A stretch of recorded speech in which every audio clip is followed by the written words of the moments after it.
د ننګرهار د غني خیلو ولسوالۍ ودانۍ ته څیرمه موټر بم برید کې 40 کسانو ته مرګ ژوبلا اوښتې. سلام وخت مو بخیر. که غواړئ په دې باب پوره او کره معلومات ترلاسه کړئ دا ویډیو تر پایه وګورئ او زموږ د یوټیوب چینل در سره سبسکرایب کړئ. د ننګرهار ولایتي چارواکي نن له غرمې وروسته څه باندې 12 بجې د دغه ولایت د غني خیلو ولسوالۍ ودانۍ ته څیرمه موټر بم برید شوی دی. د ننګرهار د ولي ویان عطا الله خوږیاڼی وایي تر برید وروسته څو تن وسلوالو غوښتل چې په سیمه کې ځانونه ځای پر ځای کړي او له امنیتي ځواکونو سره جګړه وکړي، خو په وینا ټول بریدګر له منځه وړل شوي دي.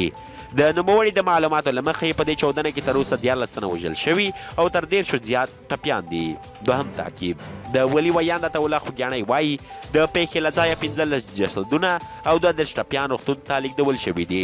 تر اوسه کوم چا یا ډلې د دې برید مسؤلیت نه دی منلی. تر بلې ویډیو مو په لیو بخونکي خدای سپارم. هر چیرې چې یاست تاسې بریا زموږ دعا